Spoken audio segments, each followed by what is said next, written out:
नमस्कार। कल की बातचीत जहां विलमी थी वहीं से आगे बढ़ाते हैं। आज मीठी की आजी और अप्रमेय माता के निर्देश पर कल के सोहर में जो प्रतीक बिंब ज़्यादा संश्लिष्ट हैं उन पर एक टिप्पणी उपस्थित करना चाहूँगा। राजा जनक के घर कन्या का जन्म हुआ है। जनक यानी वो पुरुष सत्ता जो पिता बनती है, कन्या का पिता, कन्या का वो पालक संरक्षक जिसे प्रकृति ने सृष्टि विस्तार के हेतु से चुना है। धगरिन वो धाय अथवा धात्र कृत्य करने वाली ग्राम्या है जो समाज की हाशिए पर खड़ी है और धन्वकृत अथवा बंसफोर वर्ग से आती। जब धनुष की मांग थी तो लचीले बांस से धनुपृष्ठ तैयार करना, धनुपृष्ठ वो जिससे जिया या डोरी बांधी जाती है, उसे पकाना, तपाना, लचाना, ये सारे काम एक वर्ग विशेष के थे। पुराने युद्ध की परिपाटी समाप्त हुई तो जीविका के लिए इस वर्ग ने, इस धन्वकृत वर्ग ने बांस से डलिया, दौरी, सूप सुपेला बुनना, ब्याह का डाल तैयार करना, बिना पंखी बनाना शुरू किया। और अब आय के साधन सीमित हो गए तो हाशिए पर चला गया। बंसफोर कहलाया। बांस को फोड़ने, छीलने, पट्टी निकालने के लिए एक खास तरह की तेज हंसिया का व्यवहार घर की स्त्रियां बड़ी कुशलता से करती थीं। पुरुष उत्पादित पदार्थ को शहर बाजार पहुंचाते थे। तो प्रायः ऐसे कुलों की अनुभव संपन्न वृद्ध महिलाओं को शिशु के जन्म पर नाभिनाल छेदन के लिए बुलाए जाने की परिपाटी थी और उनका सत्कार करते हुए सामर्थ्य अनुसार उन्हें वस्त्र, अन्न, द्रव्य की दक्षिणा दी जाती थी। नाल यानी वो नाभिनाल जो माता की देह से जुड़ी थी और गर्भ के पोषण की आवश्यक खुराक को संचित कर शिशु तक भेजती थी। अब शिशु धरती पर आ चुका है।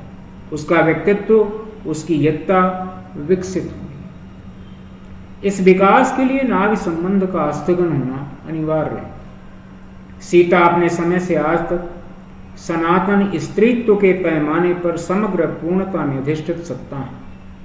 वे पृथ्वी पुत्री हैं। वे प्राणदायिनी वानस्पतिक ऊर्जा का ही अन्य नाम है। वे पृथ्वी के कर्षण से, खेत को जोतने से बनी हराई से उपजी हैं। इस वानस्पतिक प्राण शक्ति का पृथ्वी से नाभिनाल संबंध तभी स्थगित किया जा सकता है जब महाकाल के विकाल महादेव के शीश पर विराजित चंद्रमा को हंसुआ बनाया जाए। शिव शीश पर विराजित ये चंद्रमा द्वितीया का चांद है, अभिवर्धमान। इसका किंचित कलुष भी शिव के शीश से निरंतर झर रही पवित्र गंगा जल राशि से प्रक्षालित होता रहता है। ये चंद्रमा वनस्पतियों का स्वामी है, मन का अधिष्ठाता भी है। इस चंद्रमा को लेने के लिए गरुण भेजे गए। गरुण सृष्टि की पालक सत्ता विष्णु के पार्षद है। विशेष ये भी कि शिव के माथे पर विराजमान चंद्र गरल की ऊष्मा और तज्जन्य मूर्छना को नियंत्रित करता रहता है। तो वानस्पतिक प्राणधारा और भूमि संबंध की अपेक्षित चिंता इन घटकों को करनी ही होगी। ये चिंता गरुण के स्वामी विष्णु की भी है और आ ब्रह्म कीट जननी मातृका गौरा देवी की भी, जिन्हें अब नाभिनाल छेद का जिम्मा दिया जा रहा है। इस रहस्य को जो नहीं पकड़ पाते वे नाभिनाल संबंध से छेड़छाड़ करेंगे तो 100 कमल मुरझाएं की दशा उपस्थित हो जाएगी। मोर नरवा जन छीनो रे माई, 100 कमल मुरझाएं। प्रकृति में विकार उपस्थित होगा। ये विप्लव है और इस विप्लव को बचाना है। सृष्टि बीज की रक्षा के लिए पृथ्वी पर प्रसन्नता, हरदी रंग पियरी की प्रतीत उपस्थित करनी होगी। द्वंद्व का वारण करना होगा। हिरोशिमा, नागासाकी, यूक्रेन का घटित होना रोकना होगा और संतुलित व्यवहार से मंगल आचार को आगे ले जाना होगा। बेदिया करावई मंगलचार। माता सुनैना को जगाना होगा, वे सुनैना है।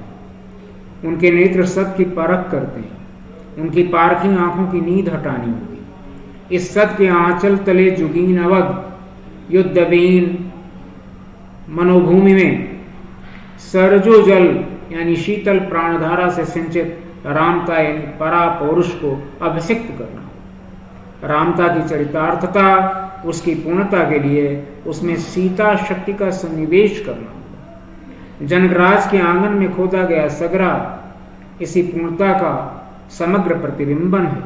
उसके तट पर सरजू जल के कुंभ, चंदन की स्नान पीठिका, सबके सब शांति, पवित्रता, शीतलता और पूर्णता के ही अन्यतम प्रतीक है। माता सुनैना के अचरई तनई वितान का संदेश पुरुष और प्रकृति के साधु संयोजन, उसके अनुकूलन का हेतु है। तो इस सोहर के साथ मैंने इस छठी पर्व पर एक अन्य बधाव गीत और एक सोहर उपस्थित किया था। उसके संदर्भ तक आपको ले चलता हूँ। बधाव गीत था, हिमालय घरा जन्मी भवानी जगत कल्याणी के गंगा बधाव लेके आए। हिमालय घरा जन्मी भवानी जगत कल्याणी के गंगा बधाव लेके आए। राशि राशि मुक्ता दाम सुहावे, शंख सुभग मन भावे। सुंदर श्वेत हंस बर जोड़ा, चवर सुखद छवि छावे के गंगा बधाव लेके आए। इस बधाव की कुछ कड़ी के बाद जो सोहर उस समय प्रस्तुत किया था मैंने, उसकी भूमि थी एक गृही के यहाँ लंबी प्रतीक्षा के बाद कन्या का अवतरण हुआ है। गृही प्रमुदित है, इकलौती बहन भावज से कुछ रूठ कर, कुछ अनमनी होकर अपने घर गई है। आज कन्या अवतरण की इस पर्व वेला में भाई बहन को बुलाने के लिए व्याकुल है और वो नगर के कहानों को बुलाता है, जल्दी से पालकी तैयार करो, मेरी बहन को मना करके ले आओ, मेरे घर में ये शुभ पर्व है, षष्टिका पूजन है, बहन आएगी तो मंगल कलश गूंथेगी।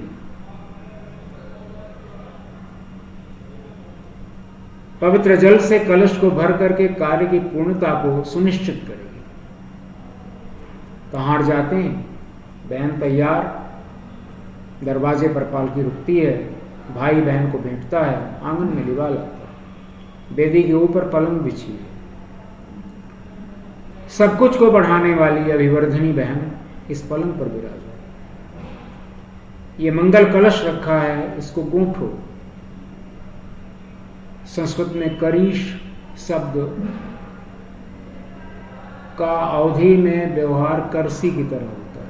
करीश लोग व्यवहार में करसी। तो मंगल कलश के ऊपर गोबर का गोठन, गोबर की चित्रकारी और उसमें यवान में जौ को पिरो देना, ये शस्य और समृद्धि का प्रतीक है। और करीश में चूंकि लक्ष्मी का वास शास्त्र मानता है, इसलिए वरुण विष्णु संवेष्टित कलश में लक्ष्मी का अवतरण है, गोठना और यो बीजों का उसमें नियोजन। कलश वैसे भी हमारी संस्कृत में भरा कलश पूर्णता का प्रतीक है। इतिहास का विद्यार्थी होने के नाते मुझे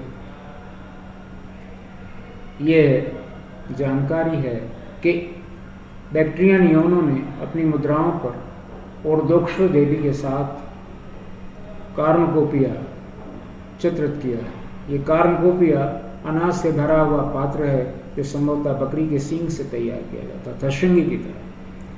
तो भारत से यूनान तक पूर्णता की अभिव्यंजना के लिए पूर्ण कलश की अवधारणा व्यवहार में रही थी। बहन कलश भर के लाती है। षष्ठी पूजन के लिए बहुजाई अपनी ओवरी से, सूतिका गृह से निकलती है, बड़े अनमने ढंग से प्रणाम करती है। प्रफुल्ल बहन अनपेक्षित ही भौजाई को आशीर्वाद देती है, मंगल कामना करती है। क्यों मन इतना उदास है, क्यों आप इतनी अनमन हैं? आज कन्या भगवती का अवतरण हुआ है, पीछे पीछे वासुदेव भी आएगा, कन्हैया भी आएगा, दोनों आंगन में क्रीड़ा करेंगे। मेरी मंगल कामना है कि बाबा का राज्य बढ़े, भाई की बखरी अभिवर्धमान हो, तुम्हारा सूती का गृह प्रशस्त हो, मुझे हर वर्ष पुत्र जन्म की सूचना जाए और मैं बधाव लेते हैं। देखें, हकरों न हाली बेगे नगरा का कारा भैया हाली बेगे, और भैया डणिया पना भैया बहनी मनाए ले जाओ, दोरा पे आई बहनिया बिरन भैया आओ न बहनी बढ़ैतीन पलंग चढ़ बैठो, बहनी मंगल कलश उठाओ, सुजल भर लाओ करजवा मोर पड़ो, ओबरी से निकली भौजिया तो लागी कछुअन मन, भौजी काहे मुंह दुती, भौजी मुंह दुती काहे कुमलानी, तो काहे मन मन, आज तो आई है भवानी, बिहने यही है कन्हैया मनवा दोनों खिली है। भौजी भैया का बाबे बाढ़े बखरिया तो बाबा का राज बाढ़े, भौजी बावित बाढ़े तोहरी उबरिया बधुआ लेके आई। तो कन्या अवतरण, कन्या की सृष्टि का पूजन पर पुराने लोक कवियों के कृत्य को, उनके प्रयत्न को ग्रहण करते हुए, उसका सूत्र ग्रहण करते हुए उन्हें नमन पूर्वक मैंने ये मंगल गीत, बधाव गीत और सोहर लिखे। आज मैं आपकी उपस्थिति में इस मीठी नामा ग्रंथ का समर्पण करना चाहता हूँ। और जैसा मैंने पहले निवेदन किया था कि मीठी प्रमुख समस्त मातृका सत्ता, समस्त कन्या सत्व को ये ग्रंथ समर्पित है, तो समर्पण की तुकबंदी का निवेदन कर रहा हूँ। तू कुल के माथे का टीका, मन की राज दुलारी, तेरे आने से माह की घर आंगन वन फुलवारी, तुम शिव का प्रसाद, गौरी के आंचल की छाया, संचित पुण्य हुए सब फल प्रद जब हमने तुमको पाया। तू सान्वी, सान्विका सुभद्रा, तू मीठी कल्याण। यहां ठहर करके निवेदन करूं कि सान्वी और सान्विका के संस्कृत कोशगत अर्थाभास मुझे नहीं हो सके, लेकिन गूगल ज्ञान कोश के अनुसार इस संज्ञा का अर्थ है लक्ष्मी। सुभद्रा यानी मंगल करणी, तो तू सान्वी, सान्विका सुभद्रा, तू मीठी कल्याण, तू घर की देहरी का दीपक, वेद गिरा शुभगान। घर की देहरी का दीपक कहते हुए मैं महाकवि गोस्वामी जी का नमन करता हूं, जो राम नाम मणिदीप को जी की देहरी के द्वार पर रखने की बात करते हैं, जिससे बाहर भीतर उजाला हो सके। तो बाहर भीतर उजाले के उसी बिंब को मैंने लौकिक अर्थ में प्रस्तुत करने की कोशिश की। तू घर की देहरी का दीपक, घर के देहली पर, दरवाजे पर रखा हुआ दिया, जिसका प्रकाश बाहर भी जाता है और भीतर भी जाता है। और वेद गिरा शुभ वाणी, आशा मेघ मंद्र स्वर तू है, सुन पुलकी मन धरती। आषाढ़ में मेघ गर्जन सुनकर पृथ्वी सत्व का जो हर्षित होना है, जो रचना, जो आधान, जो सृष्टि बीज की सुरक्षा है, उस भावबोध के निकट ले जाकर के आशा मेघ मंद्र स्वर तू है, सुन पुल की मंदरती, तो चित्त की है शांति, पिता की महाधरोहर कुल की। तू अपने पिता की और पिता के कुल की महाधरोहर। पुण्य वृक्ष का तू अमृत फल, सुख ऋतुएं हर्षाती, और कृतार्थ हुए वे पुरखे, तू जिनके कुल की थाती। और रचा ये मीठी नामा, अर्पित तुझको धन्य, तू कुल मस्तक, कुल गौरव तू, कुल भूषा तू कन्या। तो मीठी नामा का समर्पण इस तरह आपकी उपस्थित में मीठी प्रमुख सकल मातृका सत्ता को करके आपको नमस्कार पूर्वक मैं आज यहीं विनम्रता हूँ।